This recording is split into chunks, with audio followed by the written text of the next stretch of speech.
Hey, man. How you doing? I am good. I just had a big birthday. It was awesome. Had a week off. Now I'm back to the grind. Yeah, I hear you. That's kind of fall for you. Just things start moving again. Pumpkin spice lattes. Yeah. You caught me with that one because I don't know what to do with that. Okay. Well, you know what? Before we actually get into our talk, just resist the pumpkin spice latte. Yes. One of my favorite soap companies has a pumpkin spice latte. Hey, man, they're super popular. Mm-hmm. You know, my wife loves it. So does she? Yeah, she likes all things fall and sort of fall-y. So yeah, that definitely fits in that category. I'm an apple cider kind of guy. Me too. Yeah, give me some cider. Yeah, I can get behind that. Or the hard cider. Ooh. That stuff gives me a wicked hangover, though. Anyway. So before we start on our topic today, well, you know what? I want to do some shout-outs, and then we're going to get into some specifics on our show and some exciting news coming up as well, and then we're going to get into our topic. So the first shout-out I want to do is to my friend Kenneth Knight of the Casper Dojo up in Casper, Wyoming. He has a great channel on YouTube known as Ken Fu TV. And I mentioned the topic to Ken, and he's like, man, that sounds like a good one. Can I tackle it? And I'm like, absolutely. And so go over to Ken Fu TV on YouTube and check out How Much is Too Much on cross-training. We're going to cover that topic ourselves later down the road, but Ken gives some great insight, and I was super impressed with what's going on there. And then, two, you know, I have this Warriorship Conversing project going on. You can check out the hashtag Warriorship Conversing. There's been four podcasts that have already gone. Our first one, we were honored with Colonel Todd Halsey over the Dirt Wasp podcast. And then I did a small solo cast. It was only about 15 minutes. You can check that out. It's solo cast under Kung Fu Conversations here. But two gentlemen, Dean Suter of the Musho Shugyo podcast and my friend Matthew Kruger of the Walking with the Tengu podcast, they did a joint podcast together and kind of did a back and forth and a long, in-depth conversation on the topic. And it's funny because I asked a gentleman, Graham Barlow, over at the Tai Chi Notebook, and he's like, no, Randall, I'm good. I like what you guys are doing, but that's not really my cup of tea. And I'm like, okay, no problem. You know, I'm not offended by that. If it's not your cup of tea, it's no problem. But then he listened to Matthew because he listens to his podcast, The Walking with the Tengu, and he's like, oh, man, I got to get him on here, one. And two, I'll be damned if I'm not going to start talking about this stuff. And so I listened to all of their show today. Go check out the Tai Chi Notebook. Matthew is the last guest, Matthew Kruger, my friend from Walking with the Tengu, on the Tai Chi Notebook with Graham. And they actually delve deep into it. And it's very interesting because Graham has a very set mindset on what warriorship is, and that's good. And it's not what everyone else's is. And I think that's so healthy because it's a huge topic, and we need more than one person's perspective. And I got a hold of him over Instagram, and I'm like, Graham, you did the show, man. You did the whole warriorship. And he's like, God, I guess I did, didn't I? I'm like, well, just throw a hashtag on there, and you're good. So you know, you did all the footwork, and they get into what Matthew's martial background is, the things that he likes about them, not just the martialship, but the mindset. Matthew practices Japanese Iaido, the sword drawing art. He also does Brazilian Jiu-Jitsu, and he's also a Shuai Jiao practitioner through Sonny Manon. And so he has some really good insight on the training, the culture of each of them, that, you know, from the Japanese arts to the Chinese arts, as well as warriorship and his personal background. So it's a fascinating interview. Go check that out over at the Tai Chi Notebook with Graham Barlow. And then, too, we wanted to get into some new things. We've kind of been dancing around it, but here are a few new things. One of them right away. We have a great new email account that you can get a hold of us. kungfuconversations@gmail.com. I can't speak English. Mm-hmm. Yeah, for sure. I think that, you know, if anybody's got any comments, idle threats, or, you know, thoughts, you can feel free to email us there. You can also... You can check us out on Instagram. Yeah, we've got KF Conversations. I was going to do KFC, but apparently somebody else stole those three letters. Apparently we don't want a chicken conglomerate coming after us. Yeah, definitely don't want that. So, yeah, check us out on Instagram, KF Conversations. And, I'm pretty open to people reaching my other account on Instagram. I'm pretty busy over there too. So you can always get a hold of me. This is Randall over at Red Forest Chinese Boxing. That's Red Forest Chinese Boxing. And I usually use that as my main account. I also have a YouTube account under Randall Davis, so you can get a hold of me there too. And through those, you can find my email. I also have a Facebook page under Red Forest Chinese Boxing too. And then we also have our Kung Fu Conversations Facebook page. So you can get a hold of me there too. And then if, Owen and I are kind of on the joint Kung Fu Conversations at Gmail account. So if you want to get a hold of us there, get a hold of us there. So here's some exciting things that we're going to hopefully be doing by the 1st of November. By the 1st of November, we're going to have our show over on YouTube. Yep. We are going to have a Buy Me a Coffee account. We are going to have a Teespring account with some cool T-shirt designs. Very cool. And then we're going to have some interviews. Yes. We have one in the can right now that I'm elated to get out to the public. Yeah, I'm pretty excited about it. So, I think this is sort of a new part of our path here on our podcast. We've been around. We just had our 1-year anniversary, like 2 weeks ago, something like that, from our first podcast. So we've had about 5,500 total listens, which is pretty amazing to us for two guys in the Kung Fu closet here in the Kung Fu basement, talking into the mics. And, we've really enjoyed it. So now we've got some new things, and we're going to start, talking to some people that we find interesting, about, Kung Fu topics and about martial arts and, all kinds of good things. And it's definitely something we're both really excited about.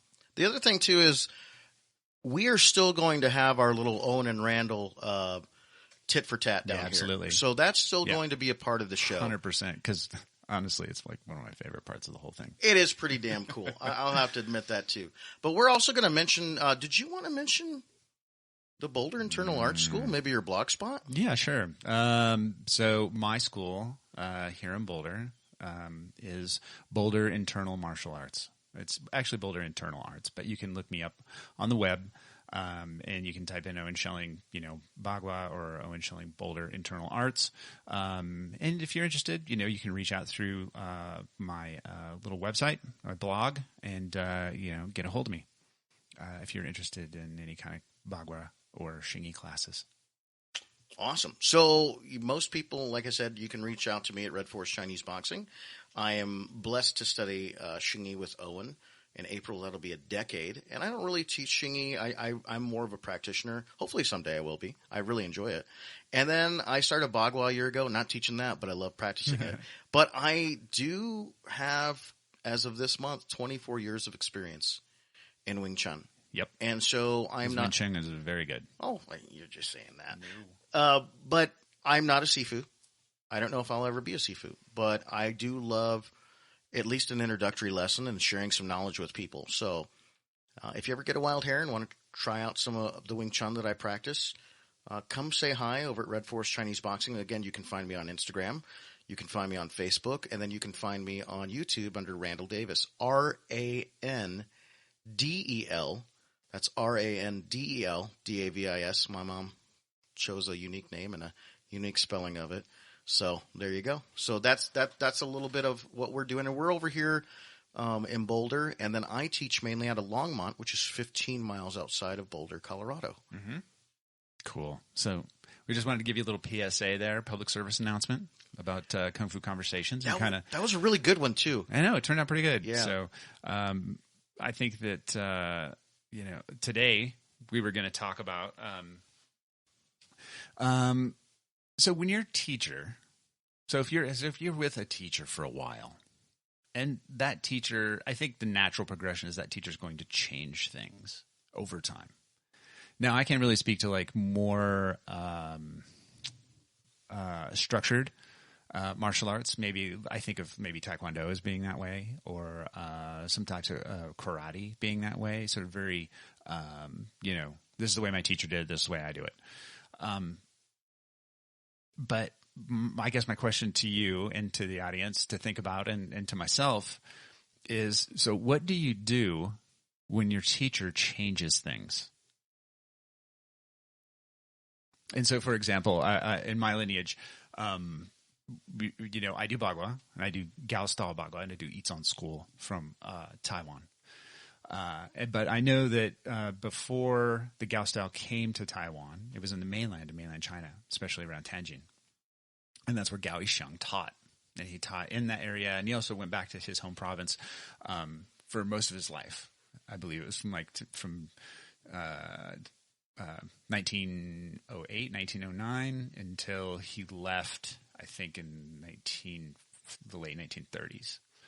So it was a long time, And he had he had a few very long-term students, and one in particular, Liu Fengsai, got to see a lot of the evolution of his teaching, and I imagine his evolution as a martial artist. So, and thinking about that, that's where this question came from. So, as your teacher, if you're with a teacher for a while and they progress, do you continue? And so are you asking, do you continue to practice it the way you were originally taught? Yes. Or do you integrate in the teacher's new movement, or do you practice both? Sure. Or they're new concepts, right? Maybe it's a conceptual thing instead of a movement thing. It's fascinating. I worked with a really cool person a couple Sundays ago that's done about 6 years of Wing Chun in a line that's Yip Man's first student in Hong Kong. And so we were really excited to meet each other because there's not a lot of people that are in Yip Man's core 5 that in Colorado practice. So we had a good time. We met for about 4 hours and had a blast, got rained on. And yeah, we just had a good time.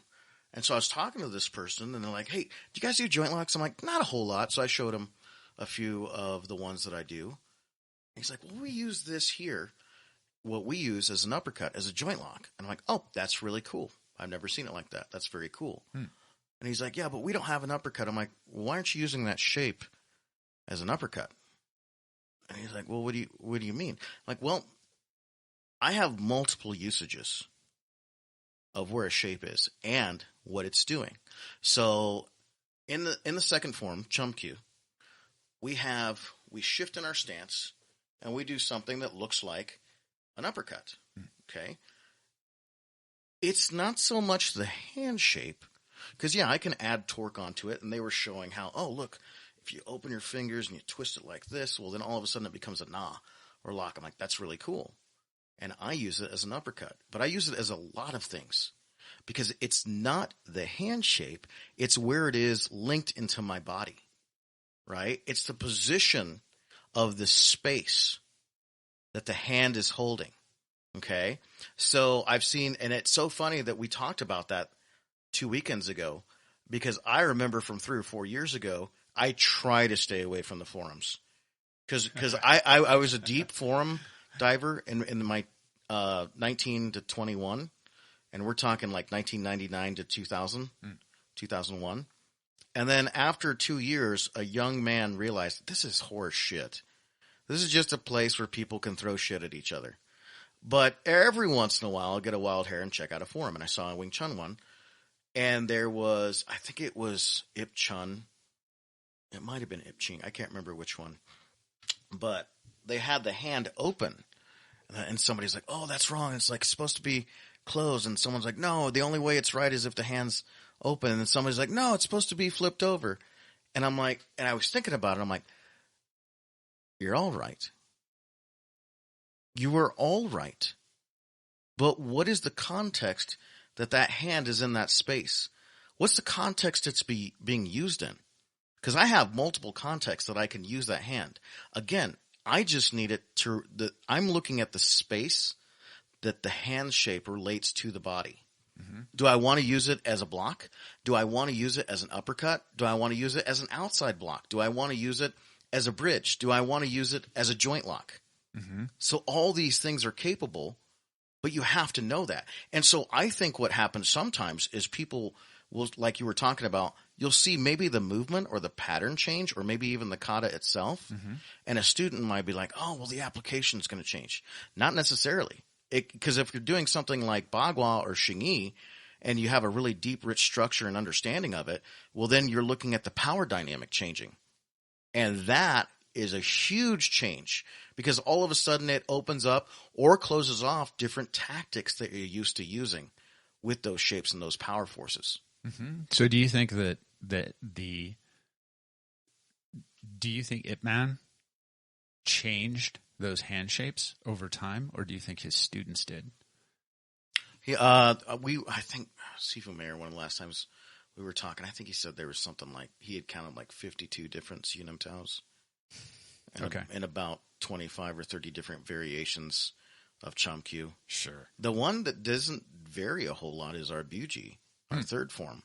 There's only about 5 or 6 variations that we had counted.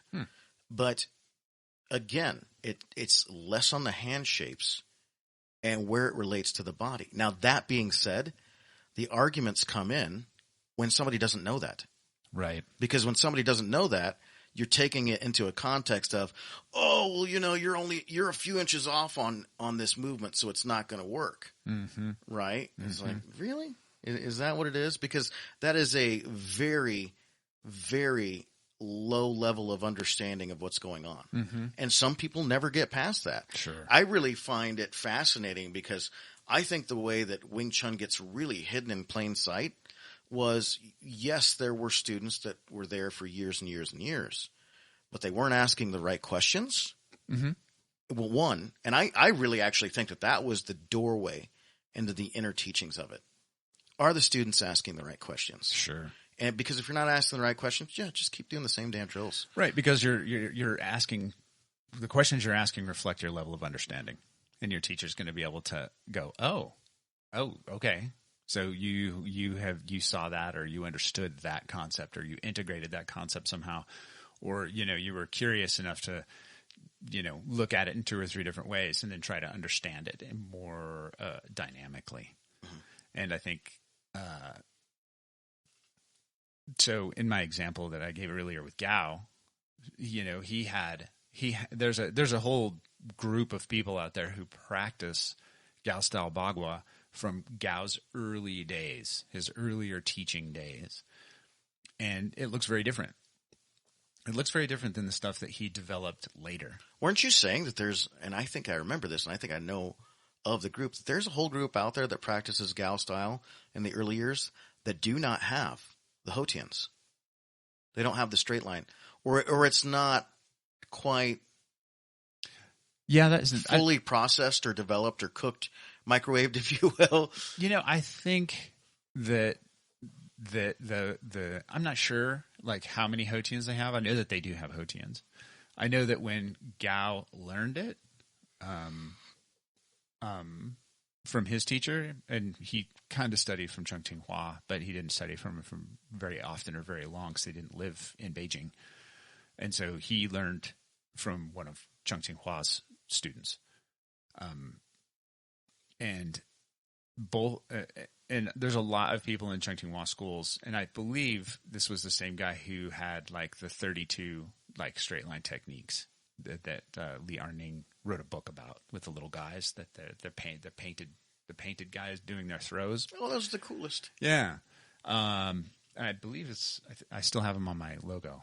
So, but anyways, long story short is Gao got, maybe 30 of them or 32 of them. How many? I don't know how many they had. And really what they were was like, they were conceptual pieces that were taken from the Shintians and turned into practice pieces. So they were sort of extrapolated because they were valuable and they needed to be practiced. And so Gao took that idea and he expanded it.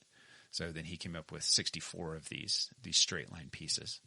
And I'm sure that they were also influenced by his Xingyi, because he had studied Xingyi for a while before he came to his Bagua teacher. So, you sort of got this early iteration of his teachings, and then you've got kind of a later iteration of his teachings. And then, his students also went out and studied, like created their things, like Wu Mengsha in particular is who I'm thinking of, who was one of his later students.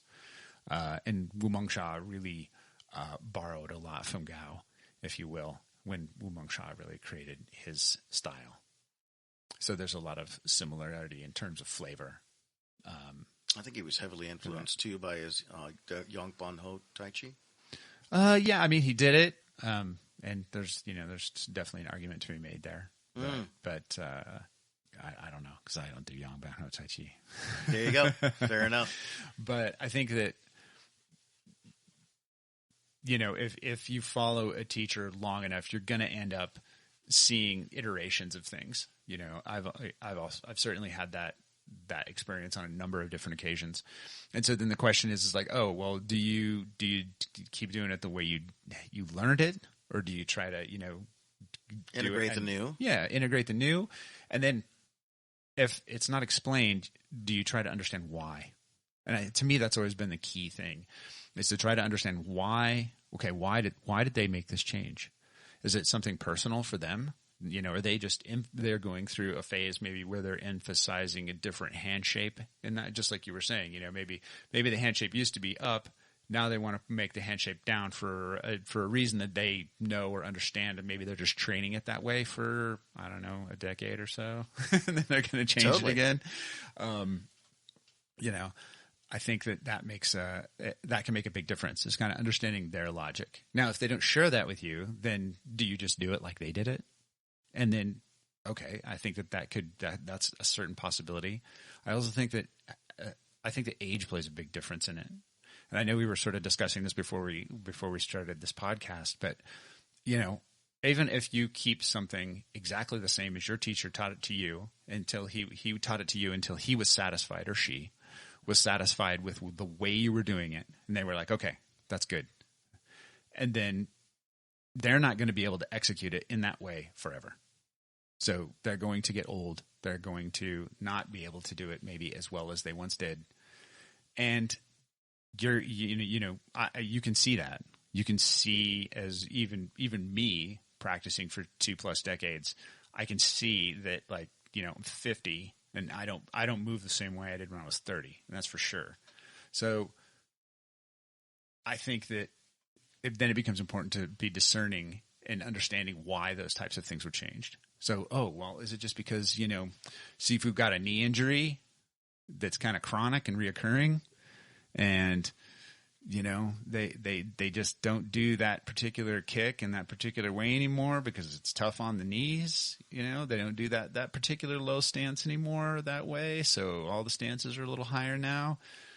Or was there more of a theoretical reason behind it? Like, maybe they didn't need to do that low stance. Maybe they did all the hard work, right? Maybe their legs are strong enough. Maybe the integration's good enough. Maybe those pieces, it's fine. So they just don't do it anymore because they're like, yeah, that sucks, because doing low stances all the time sucks. I had an old buddy that was really into ninjutsu. That was his cup of tea.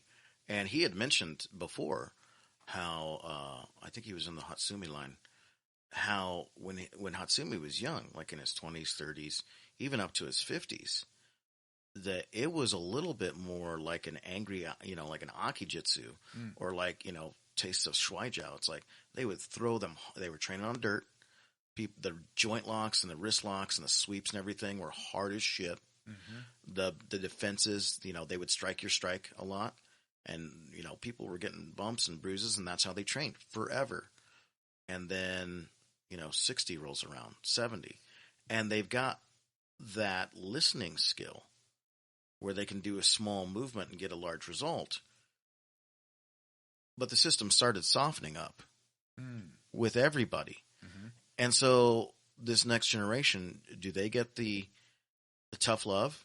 And what gets lost? Sure. When some of that, I'm cool with having, pads and things like that and mitts and all kinds of stuff. But, if you like I always go back to the Pak Punch. I'll have to, the next time I work with my friend that does the other Wing Chun, I'm going to give a half an hour speech because I don't think they do a Pak Punch drill. And I had mentioned, they were like, hey, well, have you seen these other people do the Pak Punch drill? I'm like, yeah. Like, what do you think that they're doing wrong? I'm like, A, B, and C. He's like, wow, you have a reason for that. I'm like, absolutely, I do. Sure. Everything in Wing Chun, I try to have a reason for. Whether it hooks up to the forms, whether it hooks up to the weapons, whether it hooks up to the wooden dummy, the two-person sets, the entries, before and after contact, those kind of things, how it relates back to Chi Sao or a single sticking hand. And so I have about 17 reasons why I do a Pog punch drill. And so that person wants whys. I'm going to give them my whys because I was taught these whys. Well, not only does it hook up to our Lin Wan Kyun, the drum punch, but also our guard hands are a variation of it. And they have a really extremely low guard hand. And I'm like, well, you're going to, you're going to have to, for me, I'm all looks, so I want to protect my face, so that's the thing is, but not only am I protecting my face when my guard hands are up, but I'm also set for striking in the Wing Chun context. And it's also this Lin Wan Kyun, not only am I, it's a tiny chamber of the punch, but every time I'm recycling the guard hand. So there's always a hand back there. I call this the ass saver, to save your ass, right? So I find that fascinating. I also find it fascinating. You were talking about the age thing, and I gave the, Hatsumi example. But, to connect those, there we go. That's where I was going with that. To connect it to the ruffle punch. When a rookie student comes in, I'm going to ease them into that ruffle punch. But if they've been there a few years, I'm going to try to stay as relaxed as possible. But I'm going to be throwing at them. I'm going to be actually throwing punches at them. And when they Pak Sao, it should be the same qualities as a strike. Because even though the arm is getting struck, I'm actually trying to strike their balance. I'm trying to strike their center line. And so we're both getting good work because I'm practicing my punches. They're practicing their palm strikes. And we're both working on adjusting our balance and adjusting our stance under live fire. So in that context, I can start soft and work my way up to real, like we're throwing at each other. And then I can keep it slow and throw hard, or I can amp up the volume on speed, or I can amp up the volume on speed and dial down the strength that I'm hitting with. Sure. So having drills like that where you can turn up the volume or turn it down or even adjust it on a different knob, okay, over here I'm going to do strength or power output. Over here I'm going to do speed, or I could do it to a specific timing, set a metronome to it, get a little, get really precise with the timing. And then you can work on it as an entry. So, I mean, there's so many different things. And so the drills actually are attached to the forms. And so maybe you change a drill and that's how the form has changed. Sure. I think that, but then I go back to my question. It's like, okay, well, if it gets changed, do you change? I think that comes down to personal preference, though, doesn't it? I think it probably does. I also think that people get stuck. I think that senior students, my experience is that senior students and even people who have been practicing a long time, they get to a certain level and, it's fucking hard work, man. To get out there and bust your ass and try to pay attention and try to get better. And we get real comfortable doing things a certain way. And when we're practicing by ourselves or when we're practicing with other, especially if we have more skill than they do, I've noticed that people tend to get lazy. And they'll sort of, I guess you could say, fall back on their laurels, right? Meaning that this is when they were good and this is what they can do well. So this is what they do. And that's good. But it's also good to recognize that maybe Sifu is upgrading their hardware. Maybe Sifu is upgrading their software. And maybe I should really pay attention to what they're doing, right? Maybe it's important. And I don't know, like you said, I think it's personal, and I think it's very circumstantial. So, is it just like, oh, Sifu changed it because they're getting older, or Sifu got injured, or whatever, or are they changing it because, they're really going deeper into the art and they're progressing? Now, the example that you gave of where they went from sort of hard to soft, That sounds like more of a kind of like an age thing. Mm-hmm. But the first thing I thought of when you said that was, did it help them when they got softer? Sure. Did they get better? And the other thing that we haven't talked about that I think is a very important topic is longevity. So like, yeah, you can train like an animal and you can get really fucking good, but how the hell is that going to look when you turn 50, when you turn 60, when you turn 70? You know, I think, and my sort of classic go-to example for this is like a lot of like Thai boxers, you know, Sure. they start really young, and as they get older and they peak when they're in their 20s and maybe in their 30s if they're really lucky. And then once they get into their like 40s, they're really fucked up. Coaches, instantly, damn near instantly go to coaching. Yeah, if they were good, you know. Sure. But if you weren't good, then what you got? Yeah, what you got? Yeah, you know. I mean, yeah, you've got probably neuropathy, you've got nerve damage, you've got sure, you know, disc damage, all that other stuff that we see in like modern mixed martial arts. It's the same kind of thing. You know, it's like especially these days because you get so many people who are starting so much younger. In their teens, and then they keep going at that pace, and then you have to sort of make the decision. It's like, well, are you sort of world class? Do you have the caliber? Do you have the pieces and the coaching and the genes and all that good stuff to become like that level? You know, like an elite level. This is kind of the way I've always evaluated it. Just FYI, nobody told me this, but. It's the same way I look at like Olympians. It's like, okay, like, do you have the pieces to become an Olympic level person? And if you do, then you have to make the decision to go for it because God knows it's like an insane journey. The commitment is ridiculous. It's so hard. And most people, even if they do have those pieces, don't make it. So then it's like, okay, well, is the long-term damage this is sort of the over-under, right? Is the long-term damage you're going to do to your body worth pursuing that goal? And I think that the problem is most people are like, yeah, I'm going to be in the Olympics, or yeah, I'm going to be, I'm going to be a D1 wrestler, or I'm going to be, they think that they're going to get to this level. And so they put in all this effort and time and everything else, but they didn't have one of the components, whether that was coaching or whether that was conditioning or whether that nutrition. Was exactly. Yeah, absolutely. All of it. Or genes, Sure. They just didn't have it. And now they're just stuck with a Levi's. permanent fucking injury for the rest of their life. Oh, totally. And it's like, oh yeah, I've had multiple. I mean, you get people who are in their 30s or whatever who've had like, oh yeah, I've had multiple back surgeries, I've multiple knee surgeries. And it's like, Jesus Christ, man, something's wrong with your training. Yeah, for sure. So I kind of always try to evaluate that. I mean, I had to stop at one point in my life and go, okay, I love doing kung fu. I love what I'm doing. I work very hard at it. I train multiple hours every day. I still do. But, in terms of like sparring and in terms of intensity, is this level of output good for me in the long term?